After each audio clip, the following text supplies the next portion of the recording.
இந்திய குடியரசுக் கட்சியின் முதல் தேசிய தலைவர், அண்ணல் அம்பேத்கருடன் இணைந்து பணியாற்றியவர் என்று புகழ்பல பெற்ற சென்னை மாநகர முன்னாள் மேயர் சிவராஜின் பிறந்தநாள் விழா சென்னையில் கொண்டாடப்பட்டது. தங்கசாலை மணிகுண்டு அருகே அமைந்துள்ள முன்னாள் மேயர் சிவராஜின் உருவ சிலைக்கு இந்திய குடியரசுக் கட்சியின் தலைவர் சேகூர் தமிழரசன் மாலை அணிவித்தும் அவரது உருவப்படத்திற்கு மலர் தூவியும் அஞ்சலி செலுத்தினார். அப்போது செய்தியாளர்களிடம் பேசிய அவர், சமூகத்தில் ஒடுக்கப்பட்ட மக்களை ஆதிதிராவிட மக்களாக அடையாளம் காட்டியவர் தந்தை சிவராஜ். அம்பேத்கரோடு பணியாற்றிய அவரது சிலை ஓரங்கட்டப்பட்டிருக்கிறது. மையப்பகுதியில் வைக்க கோரி 10 ஆண்டுகளாக வலியுறுத்தி வருகிறோம்.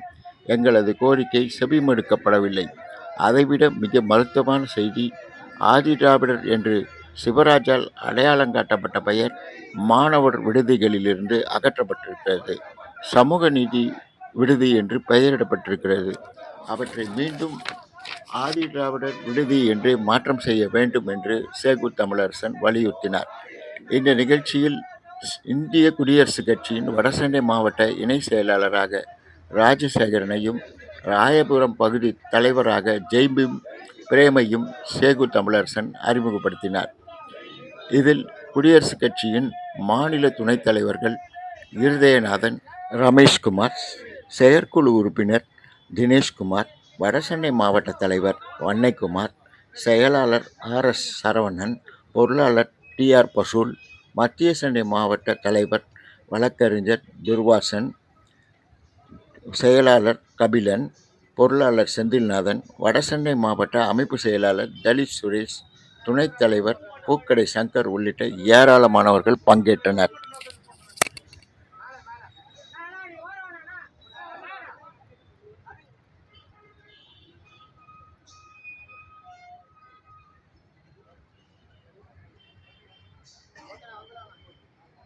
சேர்த்து தலைவராக செயல்பட்டவர்.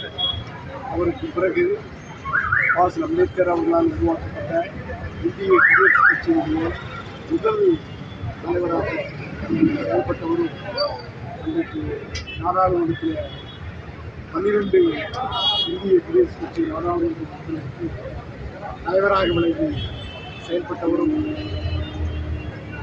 அன்றைய பிரதமர் ஜவஹர்லால் நேரு அவர்களால்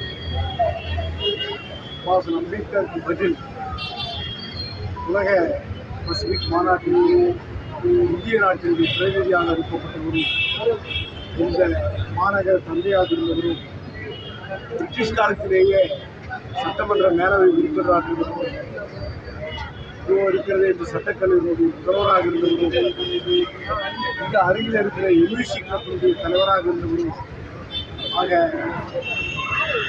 ஒடுக்கப்பட்ட மக்களின் தமிழகத்தினுடைய மிகப்பெரிய தலைவராக இருந்தது தந்தை சிவராஜ் அவருடைய நூற்றாண்டை ஒட்டி சட்டமன்றத்தில் குரல் எழுப்பி நூற்றாண்டு விழா நினைவு சின்னமாக இந்த திருவுருவ சிலை மையப்பகுதியிலே அமைக்கப்பட்டது. மையப்பகுதியிலே அமைக்கப்பட்டது. ஆனால் இந்த மேம்பாலத்தை கட்டுவதற்காக அது அப்புறப்படுத்தப்பட்டு கொண்டு வைக்கப்பட்டது. இந்த மேம்பாலம் கட்டி முடிக்கப்பட்டு கடந்த 10 ஆண்டுகளாக மேம்பாலம் இயங்கிக் கொண்டிருந்தாலும் இந்த சிலையை இந்த மையப்பகுதியில் ஓரமாக திராவிட முன்னேற்ற கழக அரசிடம் பல முறை கோரிக்கை வைத்துள்ளோம். ஒவ்வொரு பிறந்த நாளிலும் நிலைப்படுத்தினோம். ஆனாலும் இதுவரையில இந்த நடைமுறை செயலாக்கப்பட்டது. சில சிலைகளுக்கெல்லாம் ஏற்படுத்தப்பட்ட நடைமுறை இந்த சிலையில் புறக்கணிக்கப்பட்டது.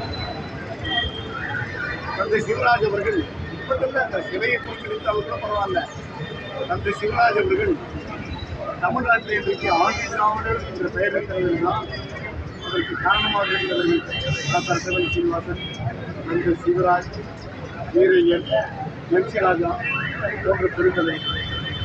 அவர்கள்தான் இந்த ஆதிதிராவிடர் என்ற பெயரை பிரிட்டிஷ் காலத்திலேயே ஒரு அரசு பூர்வமான பெயராக ஏற்படுத்தி. சீனிவாசன் ஆத்தார் அட்டவணை சீனிவாசன், தலைவர் MC ராஜா, தந்தை சிவராஜ், வீரையன், இவர்கள்தான் இந்த பெயரை வைப்பதற்கு பிரிட்டிஷ் ஆட்சியிலிருந்து அந்த பெயரை அழைப்பதற்கு ஒப்புதல் பெற்று சட்டமன்றத்தில் தீர்மானம் போட்டு நிறைவேற்றி இந்த பெயரை என்ன காரணத்துக்காக இன்றைக்கு திராவிட முன்னேற்ற கழக அரசு மாற்ற விரும்புகிறது என்று தெரியும். ஆதி திராவிடன் அந்த பள்ளியினுடைய பெயர், விடுதியினுடைய பெயர் எல்லாம் மாற்றப்பட்டது. ஆதி திராவிட மாணவர் விடுதிகள், மாணவியர் விடுதிகள், சமூக நீதி விடுதலை, சமூக நீதி விடுதிகள் மாற்றப்பட்டது. இது என்ன இப்ப என்ன யார் கேட்டார்கள், என்ன அவசியம், என்ன நோக்கம், இதற்காக இதை இன்றைய திராவிட முன்னேற்ற கழக அரசு மாற்றியது என்ன காரணம்? ஆனால் இந்த அரசை பற்றி சொல்கிறோம், திராவிட மாடல், திராவிட மாடல், திராவிட மாடல். அங்கே திராவிடம் இனிக்கிறது, இங்கே திராவிடம் கசக்கிறதா? அதை சொல்வதற்கு திராவிடம் என்று சொல்வதற்கு இனிக்கிறது. ஆனால் திராவிடத்துக்கு முந்தியது ஆதி திராவிடம். ஆதி திராவிட வரலாறு என்ற வரலாற்றை அழித்தொழிக்கிற முயற்சி, அதை வரலாற்றிற்கு புறக்கணிக்கிற முயற்சி. ஆகவேதான் இந்த ஆதி திராவிடர் என்ற பெயரை மெல்ல மெல்ல எடுக்க வேண்டும் என்பதற்காக இந்த அரசு ஒரு சரித்திர போட்டை அங்கீகரிக்கிறது. எனவே இந்த பெயர் மாற்றத்தை உடனடியாக தடுத்து நிறுத்த வேண்டும்.